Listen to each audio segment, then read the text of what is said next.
एक बार की बात है, जूनागढ़ में राजा भैरव सिंह नाम का राजा रहा करता था। वो एक अच्छे राजा थे। उनका एक छोटा भाई और एक पत्नी थी, जिनके साथ वो खुशी से अपना जीवन बिता रहे थे। राजा के छोटे भाई का नाम वीर था। बचपन से ही दोनों भाई हर चीज में काबिल थे। दोनों में काफी प्रेम था। एक बार जब राजा भैरव सिंह अपने छोटे भाई वीर सिंह के साथ एक लंबी यात्रा करके अपने राज्य लौट रहे थे। देखिए, यहाँ एक नदी है, थोड़ी देर रुक जाते हैं। घोड़े भी काफी देर से चल रहे हैं, वो भी थोड़ी देर पानी पी लेंगे। ठीक है, हम थोड़ी देर यहाँ रुकेंगे। घोड़े पानी पीते हुए और वहाँ छुपे राजा के दुश्मन। जाओ, सबके सब छुप जाओ। जैसे ही मैं इशारा करूं, राजा को मार देना। और हाँ, सब लोग अपने मुंह अच्छे से ढक लेना। जी सरदार, आप बेफिक्र रहें, आज भैरव सिंह नहीं बच पाएगा। सेनापति, देखो यहाँ कितनी अच्छी जगह है। मन एकदम शांत हो गया। हाँ महाराज, आपने सही कहा। थोड़ी देर आराम करने के बाद हम सभी यहाँ से निकल जाएंगे। तभी कुछ दूर सामने जंगल में छुपे दुश्मन सिपाही राजा पर तीर चलाते हैं।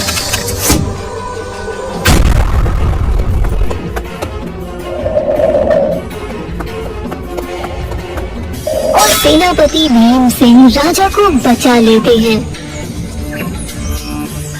अरे नहीं, आज फिर ये सेनापति बीच में आ गया। महाराज, लगता है कोई है जो आपको मारना चाहता है। जाओ, महाराज को किसी सुरक्षित स्थान पर ले जाओ। कौन है? किसने किया ये हमला? सामने आओ, वरना किसी को नहीं छोड़ूंगा।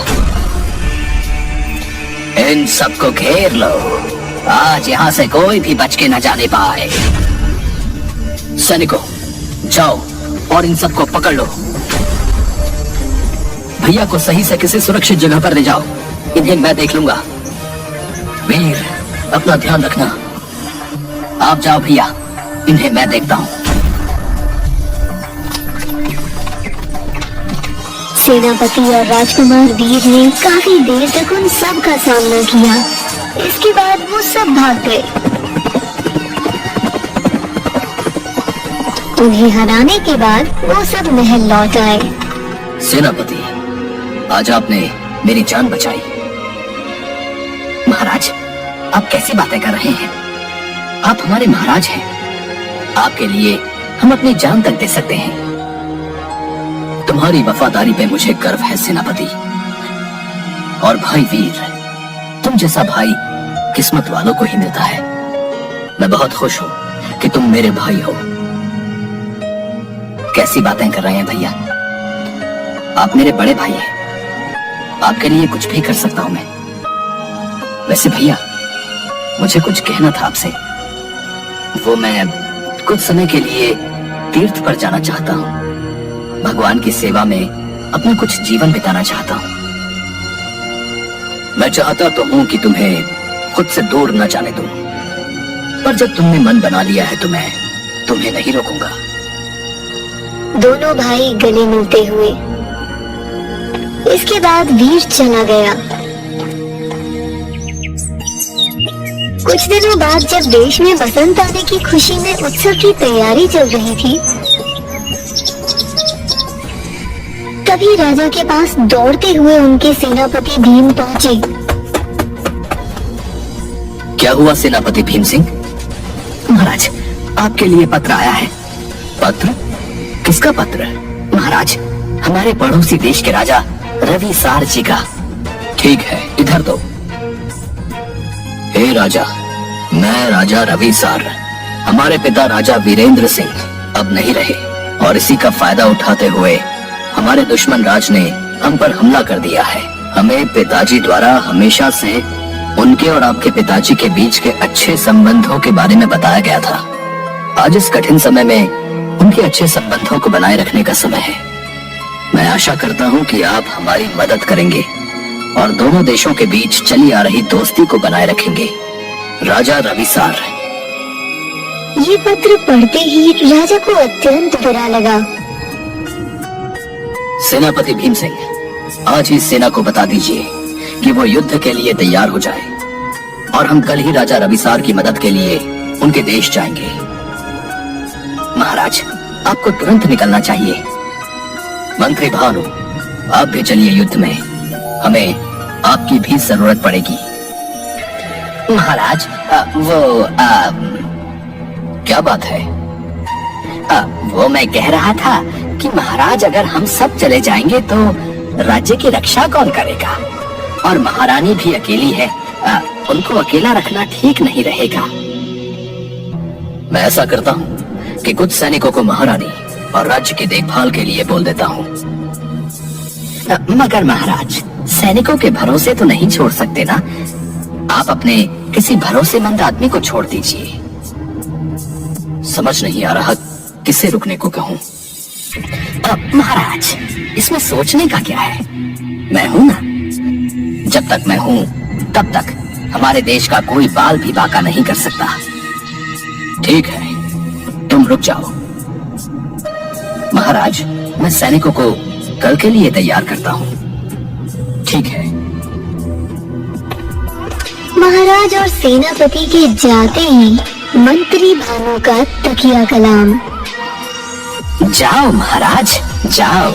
ये आपके जीवन का आखिरी युद्ध होगा, क्योंकि मैं मंत्री भानु हार कभी न मानू।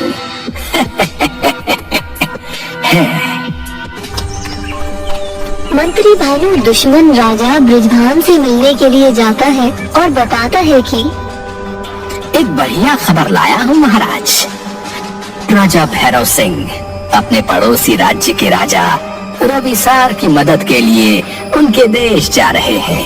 हमारी योजना सफल हुई महाराज, क्योंकि मैं मंत्री भानु हार कभी न मानू। तुम वापस लौट जाओ, मैं ये खबर उनको देकर आता हूँ। बाकी जो भी योजना होगी वो तुम तक पहुँचा दी जाएगी। जी महाराज।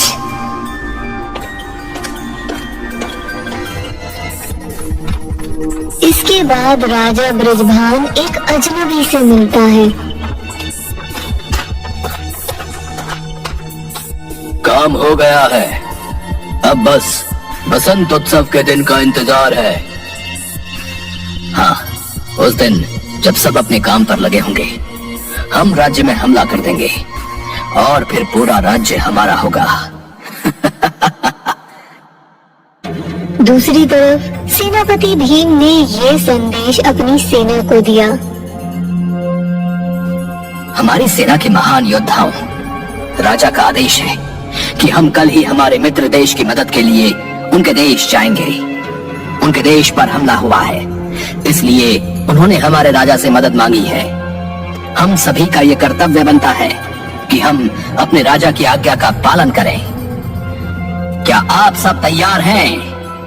हाँ, हम तैयार हैं। हाँ, हम तैयार हैं। सेना का ऐसा उत्साह देखकर सेनापति बहुत प्रसन्न हुए। राजा ने सेनापति के साथ मिलकर जल्द ही सारी तैयारियां कर ली।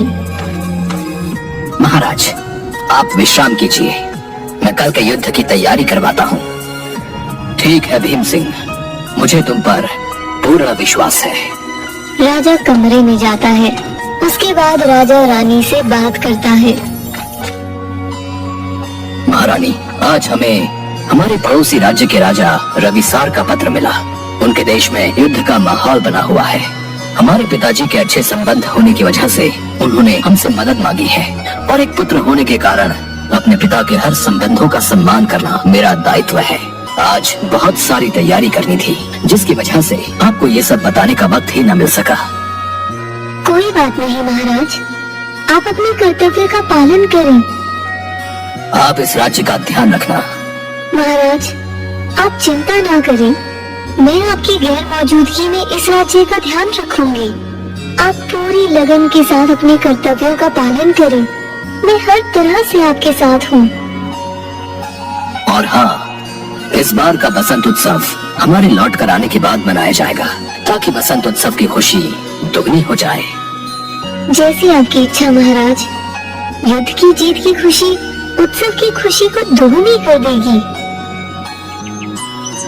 सुबह होते ही राजा अपनी सेना के साथ अपनी मंजिल पर चल पड़े।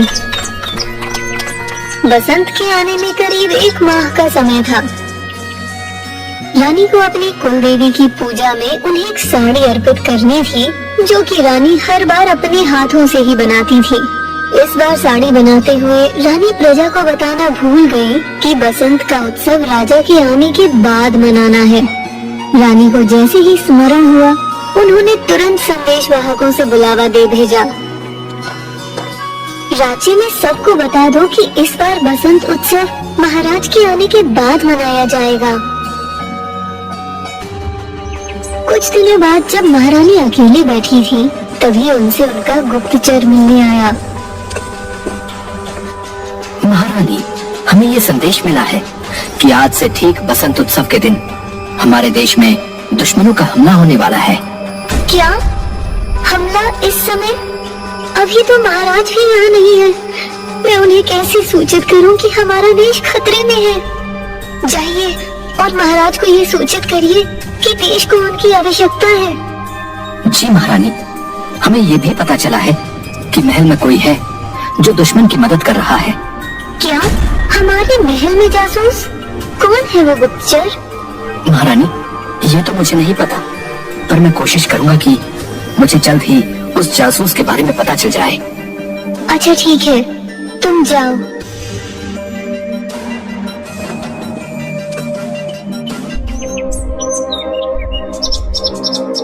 रानी पूरी रात भर यही सोचती रही कि कैसे उस जासूस का पता लगाया जाए।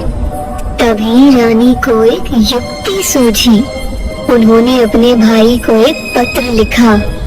भैया, हमारे देश में दुश्मन हमला करने वाले हैं। मुझे आपकी जरूरत है। महाराज भी युद्ध में गए हैं। इसी का फायदा दुश्मनों ने उठाया है। आप बसंत उत्सव के दिन सुबह होने से पहले अपनी सेना को लेकर हमारी सरहद की दिशा में फैल जाना, ताकि जैसे ही दुश्मन वापस जाने की कोशिश करे, वैसे ही आप उसे पकड़ लें। और आप मेरे भतीजे अरविंद को मेरी मदद के लिए भेज दीजिए। हमारे महल में कोई गुप्तचर है जो हमारे लिए बहुत बड़ा खतरा है।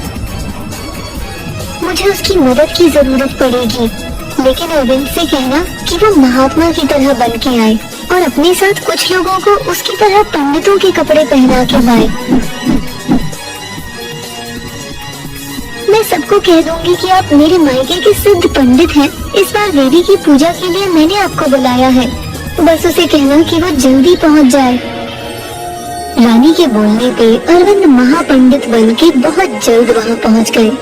उनके आने के बाद सब जगह उनकी जय जयकार होने लग गई।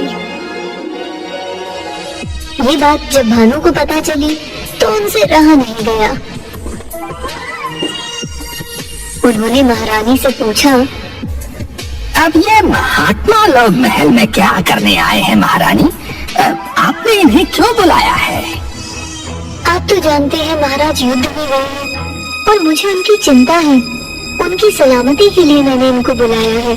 ये जिनसे भी खुश होते हैं उनकी मन की इच्छा पूरी कर देते हैं।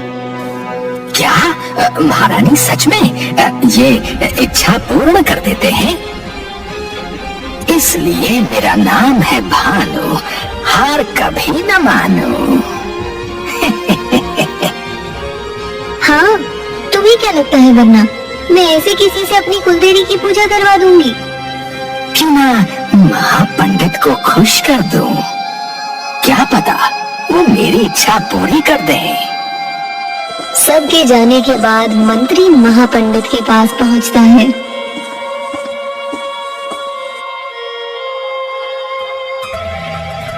महापंडित जी, मैं मंत्री भानु प्रसाद यहाँ का राजमंत्री हूँ। आपको किसी भी चीज की जरूरत हो तो आप मुझे बताना, मैं आपका पूरा ख्याल रखूंगा। वैसे महारानी बता रही थी कि आप किसी की कोई भी इच्छा पूरी कर सकते हो। कोई शक? बस महात्मा लोग हैं हम।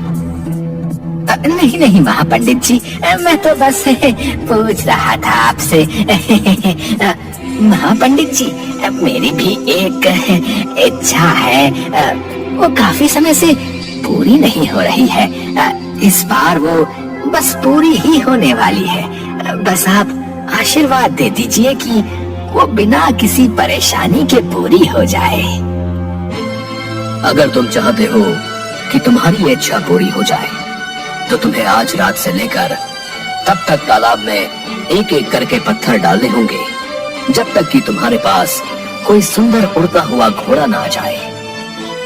तुम्हारी इच्छा पूरी हो जाएगी, पर तुम्हें ध्यान रखना होगा कि तुम्हें ये करते हुए कोई देख ना ले। अगर तुमने जरा सी चालाकी करी तो तुम्हारी इच्छा कभी पूरी नहीं होगी। नहीं नहीं, मैं करूंगा ना। आप बस बताइए कि इच्छा तो पूरी हो जाएगी ना? हाँ हाँ, हो जाएगी। और हाँ, एक बात का ध्यान रखना, बस तब तक किसी से बात मत करना। मंत्री भानु आधी रात में किसी से मिलने जाते हैं। काम हो गया? जी, काम हो गया है। यहाँ सब पूजा की तैयारियों में लगे हुए हैं। इन सबको क्या पता ये इनकी आखिरी पूजा है। ध्यान से काम करना, अगर गड़बड़ी हुई अपनी जान से हाथ धो बैठोगे। आप चिंता मत करिए, किसी को शक नहीं होगा। वो सब तो राजा की सलामती के लिए पूजा में लगे हुए हैं। मुझे हर छोटी चीज की खबर समय पर मिल जानी चाहिए। जी, वो मैं कह रहा था कि मैं आने वाले दिनों में आपसे मिल नहीं पाऊंगा। महारानी ने मुझे बाकी सब चीजों में उलझाया है, तो आपसे मिलने का समय नहीं मिल पा रहा। जैसे तैसे आज मिल पाया हूँ।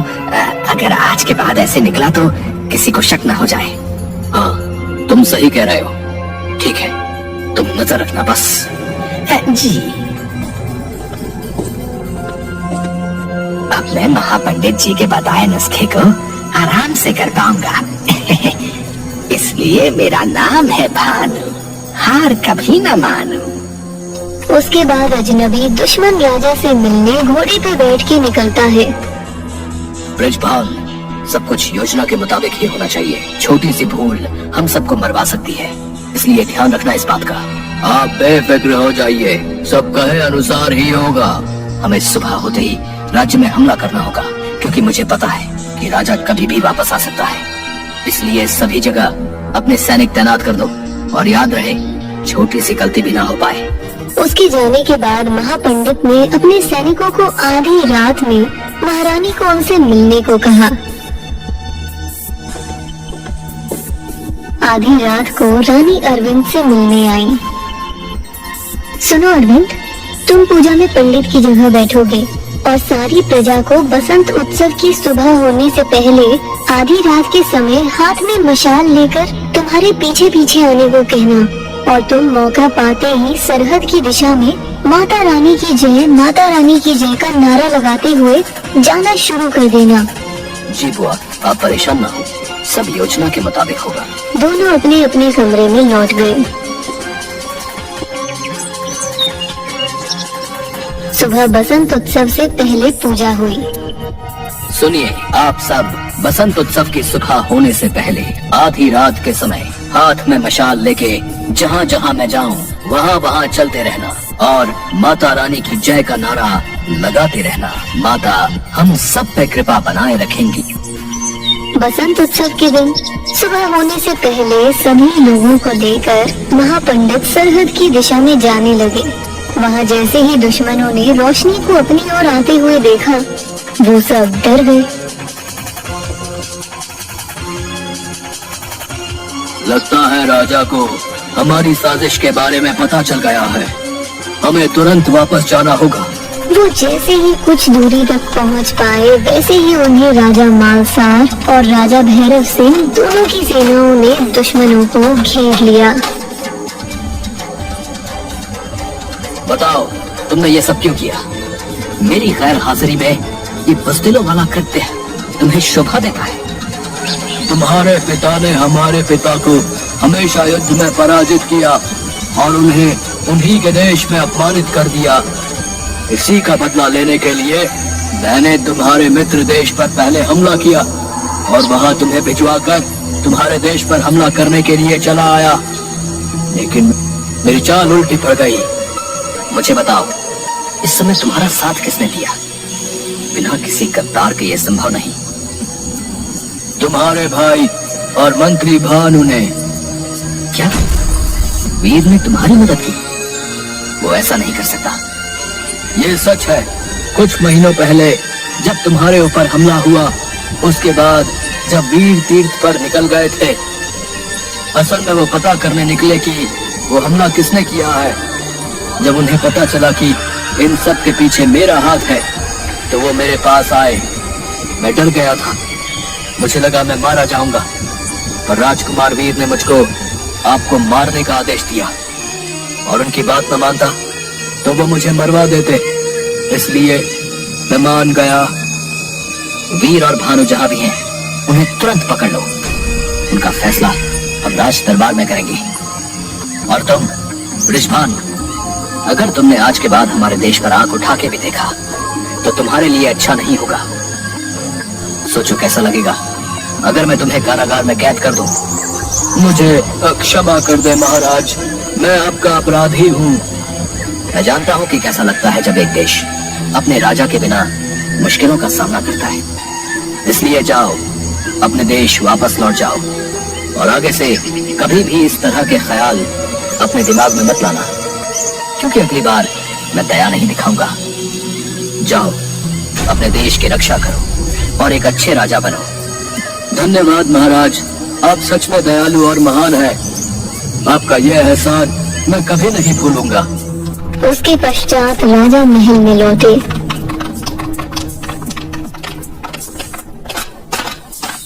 जाओ, भानु को मेरे सामने लाओ।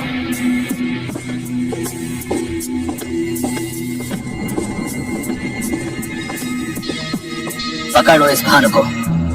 अरे रुक जाओ, कहाँ ले जा रहे हो? अरे अरे, कहाँ ले जा रहे हो? सेनापति, तुम कब लौटे? अरे अरे रुको। लीजिए महाराज, हम भानु को ले आए, और ये है राजकुमार वीर। महाराज देखिए ना, ये सेनापति मुझे किस तरह से पकड़ कर ले आए हैं। क्या हुआ मंत्री भानु, आपको उड़ने वाला घोड़ा दिखा कि नहीं?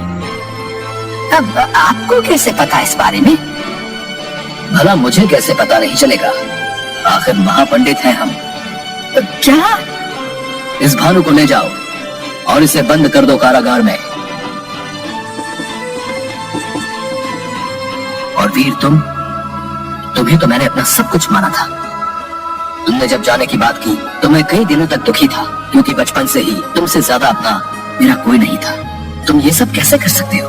बचपन से ही हम दोनों हर चीज में बराबर थे, चाहे वो बुद्धि हो या शक्ति। तो फिर क्यों महाराज तुम्हें बनाया गया? कि तुम बड़े हो इसलिए? एक बार भी मैं कितना काबिल हूँ ये जानने की किसी ने कोशिश तक नहीं की। एक ही परिवार में इतना भेदभाव कैसे? क्या राजगद्दी बड़े छोटे के भेद से मिलती है? अगर आज ये सब ना होता तो तुम मेरी जगह होते और मैं तुम्हारी जगह।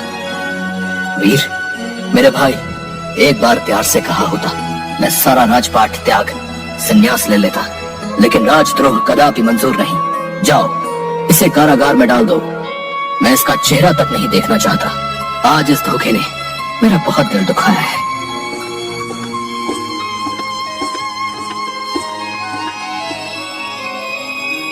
लेकिन महारानी, मैं आपसे बहुत खुश हूँ। आज आपकी वजह से मेरी प्रजा सुरक्षित है और मेरा अस्तित्व बना हुआ है। मैं आपका जितना शुक्रिया अदा करूँ उतना कम है। ये कैसी बातें कर रहे हैं? ये सब आपकी ही नहीं, मेरी भी प्रजा है। इन सब की सुरक्षा हमारी जिम्मेदारी है। मैंने कहा था ना कि मैं आपके साथ सदैव खड़ी रहूंगी। राजा मलसार, आपने इन दिनों हमारी जो भी मदद की, हम आपके बहुत आभारी हैं। अरे महाराज, कैसी बातें कर रहे हैं? हम एक परिवार हैं। जब हमें आपकी जरूरत पड़े तो मदद कर देना। सब हंसने लगे। बिल्कुल, हम हमेशा आपकी मदद के लिए तैयार रहेंगे। एक बात बताइए महारानी, आपको कैसे पता चला कि मंत्री ही जासूस है? महाराज, जब अरविंद महापंडित बन के महल आया था, तब मैंने देखा कि मंत्री भानु कुछ ज्यादा ही उतावले थे महापंडित को मिलने के लिए। बाद में जब मंत्री भानु महापंडित से मिलने गए तो अरविंद को भी भानु पर शक हुआ। इसलिए हमने भानु के पीछे जासूस लगा दिए और भानु इच्छा पूरी करने वाली विधि में लगा दिया ताकि वो हमारी योजना को ना समझ पाए। वाह महारानी वाह, अति उत्तम। पर महाराज, राजा रविसार के यहाँ कैसी परिस्थितियाँ हैं? महारानी, हमने और राजा रविसार ने मिलकर दुश्मनों को देश से निकाल भगाया। सेना अधिक थी, इसलिए ये काम जल्दी ही हो गया। मुझे जैसे ही गुप्तचर ने यहाँ के बारे में बताया, मैं वैसे ही वहाँ से चला आया। महाराज, मुझे तो इस बात की खुशी है कि आप सही सलामत लौट आए। ये तो बड़ी खुशी की बात है। हमें इस बार के उत्सव में उन्हें भी बुलाना चाहिए। राजा ने राजा रविसार को उत्सव में सम्मिलित होने का न्योता भिजवाया।